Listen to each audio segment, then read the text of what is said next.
Ibrahim, alayhi salam, l'ami de Dieu, son épouse Sarah et Hajar revinrent de nouveau en Palestine.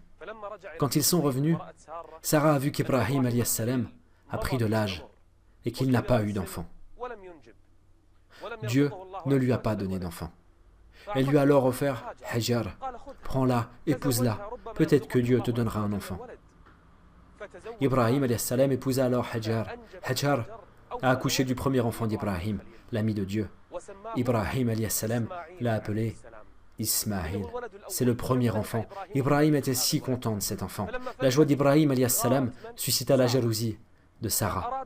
Sarah a voulu qu'Ibrahim et Hajar s'éloignent d'elle.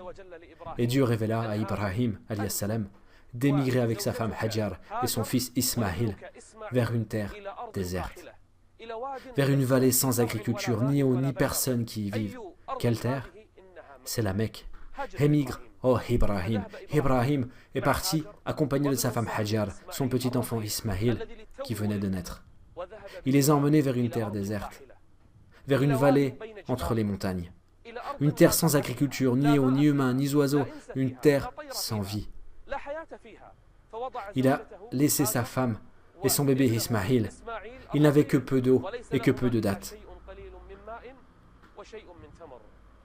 Il les a laissés. Hajar a couru derrière lui, lui demandant « Oh Ibrahim, à qui tu nous laisses ?» Mais Ibrahim ne répondait pas. « Oh Ibrahim, à qui tu nous laisses ?» Mais il ne répond pas. Alors Hajar lui a dit « Oh Ibrahim, est-ce que Dieu t'a ordonné ça ?» Il l'a regardé et a dit « Oui, mon Seigneur le Très-Haut me l'a ordonné. »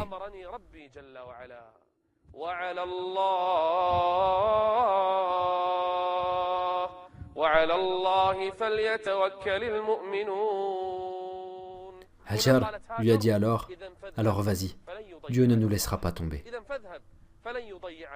Ibrahim alayhi salam, l'ami de Dieu, les a laissés sur une terre déserte, entre les montagnes, une vallée sans vie. Ibrahim alayhi salam les y a laissés, et il est parti au sommet d'une montagne.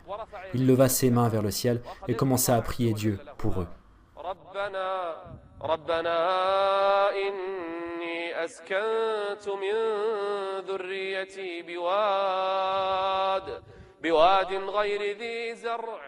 Quelle vallée?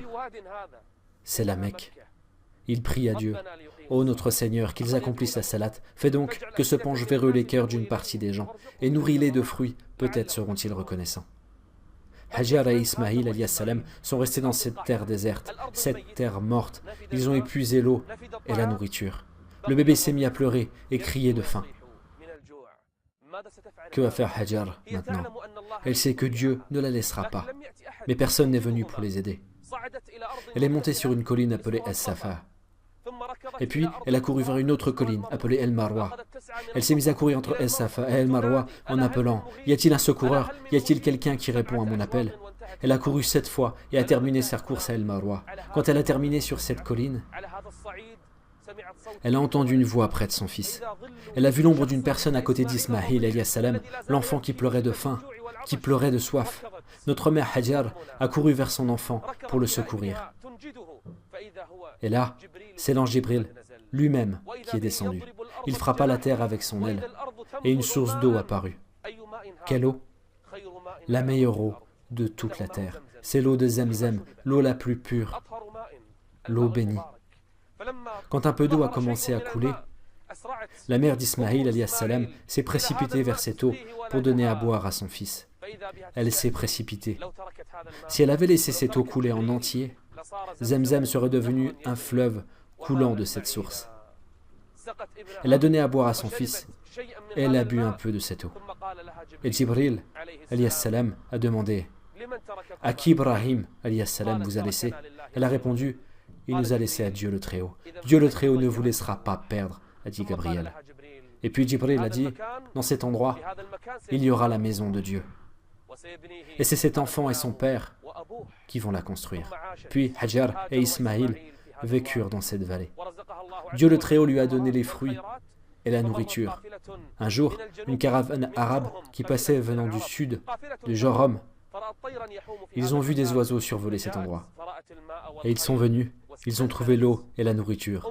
Et là, Hajar, La mère d'Ismaïl, salam, a donné son accord pour qu'il reste avec elle et son fils dans cette vallée. Et les Arabes vécurent dans cette terre bénie. Ainsi fut le début de la Mecque et de son histoire.